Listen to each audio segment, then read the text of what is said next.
About what you're talking about. Real, honest, entertaining, live. DBL starts right now. 3, 2. Welcome to DBL, everyone. It's a Wednesday, September 9th. I'm Tori here with Al. Lindsay joins us from home, and I feel a little bit like a farmer in this kind of giddy up.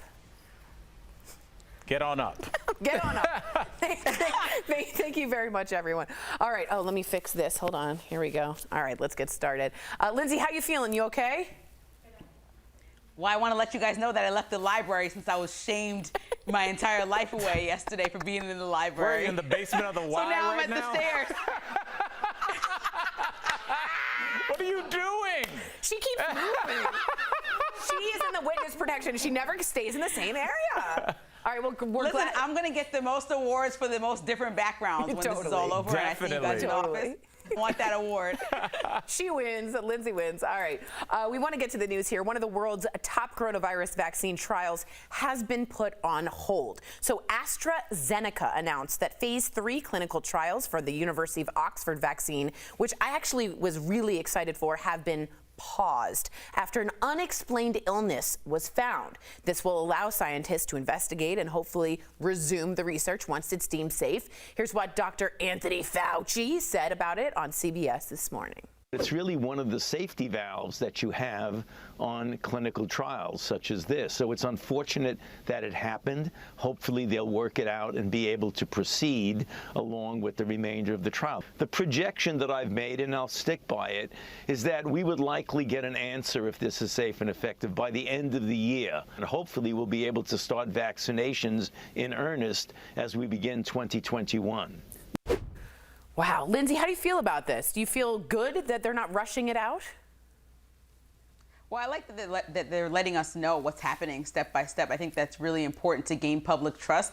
And I've been saying that I would like to have the right vaccine as opposed to the quickest vaccine. Yeah. And so I think it's important that you keep us informed about what's going on, and we can just know that we can trust to take it. We don't have the population passing on it because they're scared that it was rushed before the election or what have you. Yeah, I mean, the worst thing is we get the vaccine out and it makes people even worse, Al, right?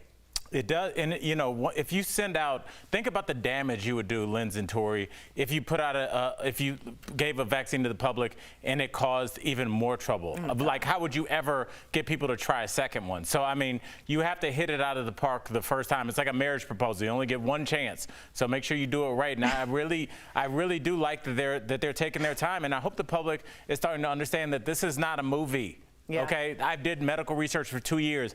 It's long, it's slow, it's boring. It's just microscopes and white light and yellow lights, and it takes forever. So get used to, like, settle in. It's going to be a while. Yeah, I'm glad you compared marriage proposal to a vaccine. Very romantic, Al. You're welcome. Thank you very much. Okay. Remember that giant biker rally in Sturgis, South Dakota last month? Maybe some of you went, actually. A new study is out now that estimates the motorcycle rally, where 460,000 people attended, so about 500,000, led to a significant spread of the coronavirus.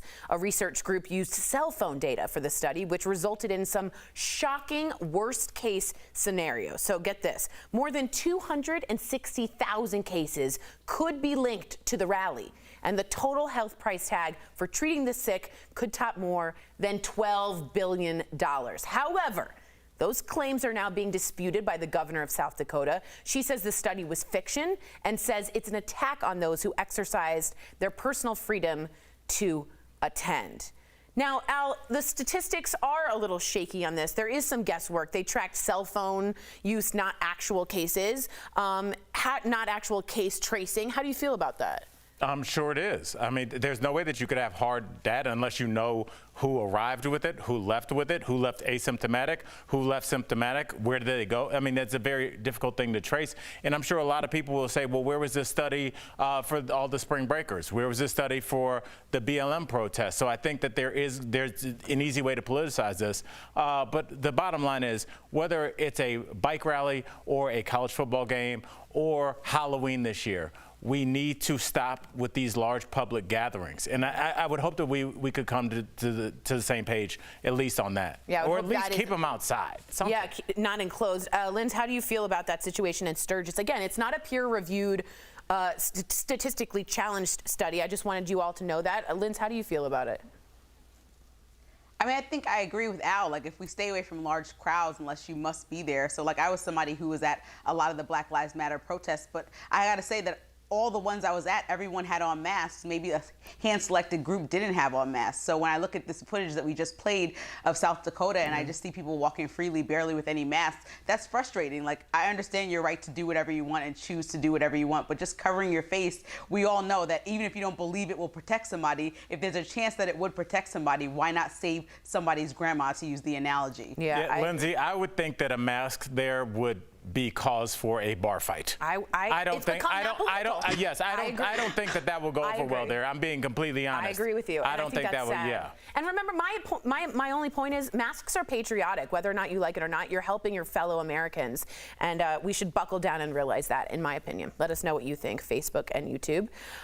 The Rochester police chief has stepped down after days of controversy. In fact, most of the highest-ranking employees at the Rochester Police Department are either resigning or being demoted. So this follows another night of protest in that city over the death of Daniel Prude while in police custody. His family has filed a federal civil rights lawsuit against the city and the police chief, alleging a cover-up in his death. That's not the only city to see its police chief step down. The head of the Dallas Police Department, the city's first black female police chief, also announced her resignation yesterday. So what's this pattern here? There's an issue and the chiefs just drop out? What's going on, Al? What do you think? I don't know. It seems like when the going gets tough, huh? Yeah. I didn't know that you were even able to do this. We just like to see, again, what are the policies? What were the officers taught? What was the training? What happens in your department? Just a little transparency. Again, everybody wants to make this an argument. I'm asking this, and Linz, I want to hear your opinion and see if you can answer this question. Why are the police one of the only organizations that have no accountability? If it was a food chain, a pilot in an airplane? Yes, if there was a food chain and 78 people got sick and passed away, and they were like, yeah, we're not telling you what we put in our burgers. But we're resigning. The head of the superintendent's resigning. No one would accept that. Right. I just don't understand why they get away with no structure or policy or transparency. Linz, what's your take?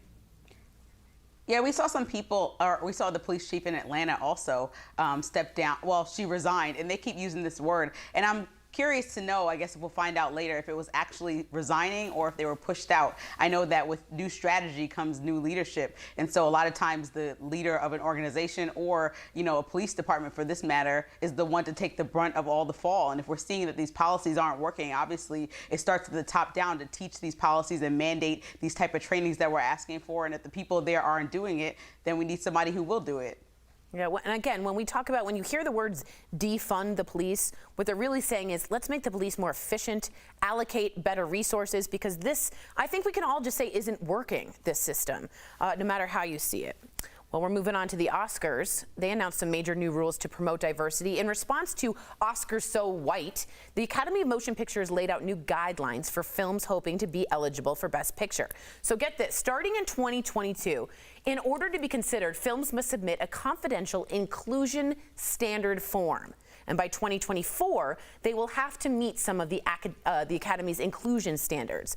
But not everyone's a fan of these new rules. Kirstie Alley tweeted this in response saying, quote, "This is a disgrace to artists everywhere. Can you imagine telling Picasso what had to be in his bleeping paintings? You people have lost your minds." Kirstie has since deleted that tweet, calling it a poor analogy. She now says she's 100% behind diversity inclusion, but is... We call that a little flip-flop. A little whiplash for you, if you will. What? Stay with me, but she is opposed to the mandated arbitrary hiring. Lindsay, what do you take? Do you like this kind of quota, if some people say, or standard? What do you think about it for the Oscars? I don't think it's mandated or arbitrary. I think there are people that are talented that are clearly getting passed up for prominent roles, whether it's on film, behind the scenes, helping out with these films. And I think if these movie studios and directors are not going to pick up people of color intentionally and actually look at those candidates for opportunities, then we're never going to have diversity when it comes down to winning these awards. And so if you're mandated by trying to achieve the highest honor and knowing that you have to have diversity to achieve that, I think that will be an incentive for people to just do better overall and hire people of color. Like, it's important to have that diversity. It's been proven in many companies that are not on-screen films that when you hire diverse staff, you have better outcomes and better results. Yeah, Lindsay, and let's talk about diversity and let's talk about money. Crazy Rich Asians, Black Panther, there's Wonder Woman. Wonder Woman. Yeah. Thank you. There's so many incredible films that made a lot of money because they had diverse casts and there were people on screen that were never on screen before. So maybe they'll look at this as a good thing, like, oh, well, we've seen success in this. Yeah. Let's keep it going. Parasite. Also, I was thinking, also remember when we say hiring people of color in different positions, that means behind the cameras too, in the casting positions that Al has always spoken about, producing, writing. We mean all of those. Marketing, all of them. We'll be right back. This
Welcome back to DBL. It's the end of an era. Didn't I sound like my mother? You did. An era. You channeled Judy. Came through you. For the Kardashians, their iconic reality show, Keeping Up with the Kardashians, is ending after 14 years on the air and 20 seasons. Kim broke the news on social media, posting this throwback poster to their very first season. She thanked her fans, saying the show made her family who they are today, shaped their careers, and changed their lives forever. But the show also has its share of critics. One person tweeted, "At last, good news, 2020 almost forgiven." And another wrote, "Thank you, sweet baby Jesus, it's finally over." Wow. The final season will air sometime next year.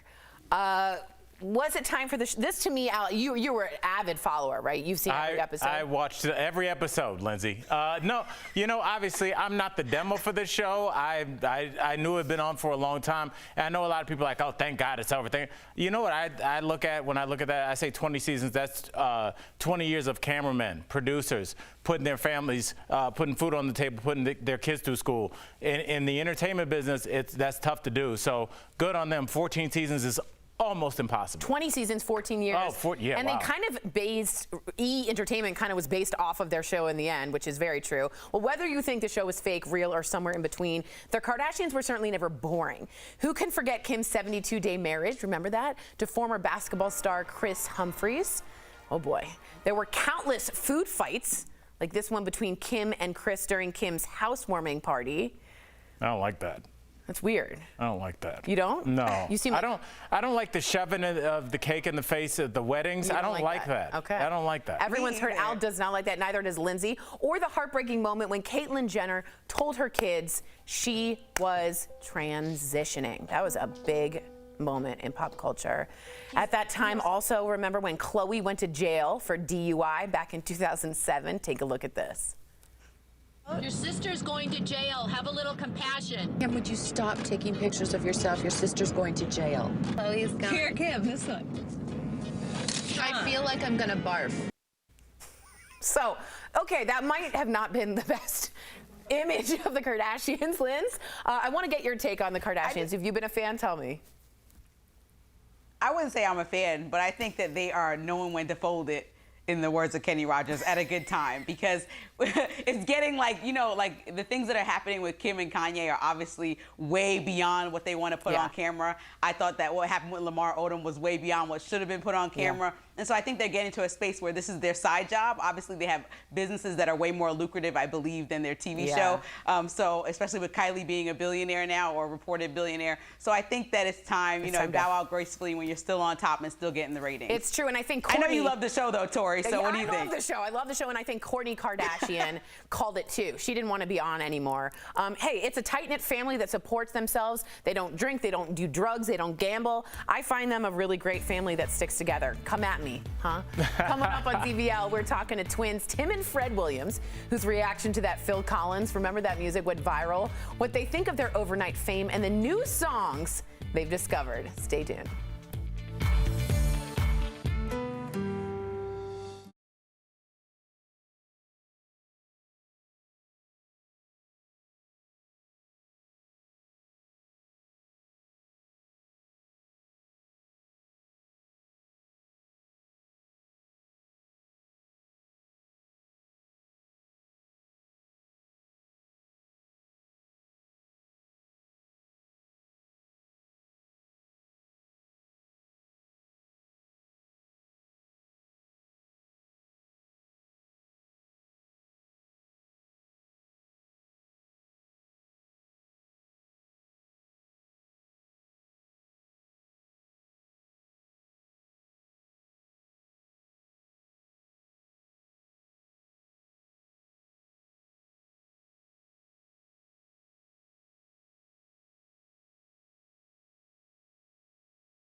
Welcome back to DBL. Tim and Fred Williams are twin brothers whose delightful discovery of new music has turned them into viral sensations. Sam spoke with them earlier in today's DBL Spotlight, and it's a good one. Take a look. Tim and Fred Williams, oh my goodness, welcome to DBL. So to our viewers, I was just talking to Tim and Fred off camera. Let me tell you, I was disclosing to them what a huge fan I am. But to our viewers, of course, they know you because you two pretty much broke the internet with your reactions to Phil Collins in the Air tonight.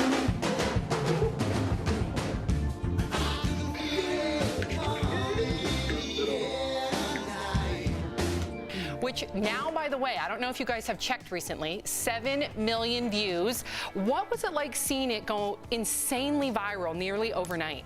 Yeah, that was crazy how we can have an effect on a song and people care about our opinion because, you know, they just big celebrities, and just to see everybody share and show love, that was exciting and amazing. Well, I have to say, I think it has a lot to do, of course, people are listening to these songs with you and it's very nostalgic, but also you two come off very humble, very appreciative, very kind. Your likability is also resonating with viewers, and I think in today's day and age, we need that. We really need two positive people to just allow us to just escape. So what other songs blew you both away, like the Phil Collins song? Do you guys have some favorites? One of my favorites is Annie Lennox, Linkin Park. Yes. Dolly Parton, that was, yeah, Jolene, that was a good one. And Dolly Parton reacted to you guys. Yeah, that was crazy. Yeah, really crazy. Crazy. In fact, you guys started out reacting mainly to rap, but what made you start checking out genres that you were not familiar with, or at least less familiar with? Yeah, somebody requested Frank Sinatra, Under My Skin, and that was crazy because after that, then people just start requesting 70s, 60s, yeah. Yeah, I get locked into like my specific genres, so I'm actually learning about certain music with you guys too. In fact, Tim, you heard rock and roll for the very first time with Aerosmith's Dream On. It gave you mega goosebumps. Some goosebumps, man. What about that song gave you chills? Yeah, it's just amazing because that was like my first rock song I ever heard, so I didn't know the instruments was playing, the voice, like how they just do their own sound, and it's different from rap. I love your appreciation for music. Okay, so before we let you go, we have a few songs we wanted to introduce you to. These are 3 of my favorite songs, so take a listen to this one. It's Crazy Train, Ozzy Osbourne.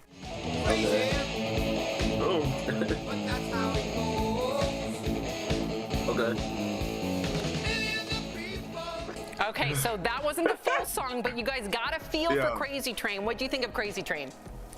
I just love his passion and his voice that he have, and at his age that he can still do it. It's crazy. I know. He's like the rock star goals. Okay, so here's another song that I remember. This is Santeria Sublime. I don't practice I ain't got no crystal ball.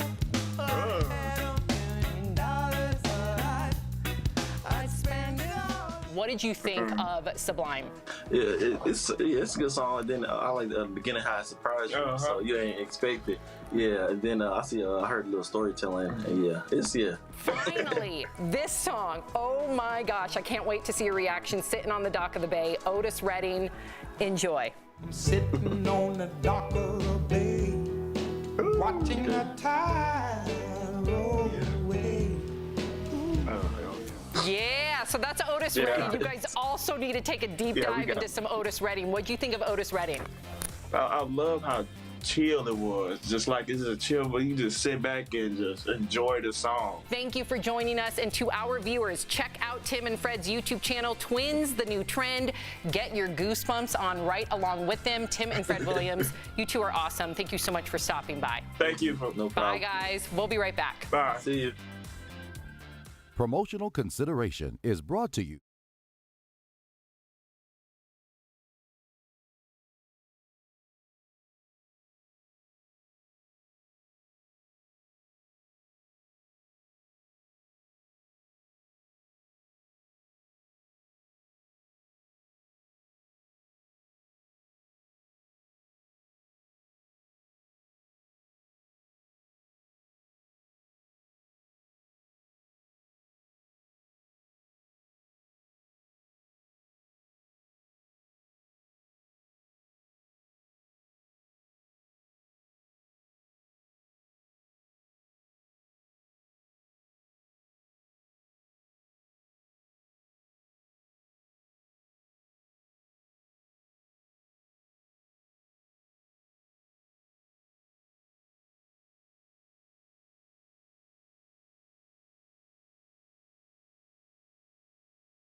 Welcome back to DBL. The secret to losing weight isn't just diet and exercise. Sleep is a huge factor, and we're going to chat about it today on today's Rise and Thrive, sponsored by So Clean.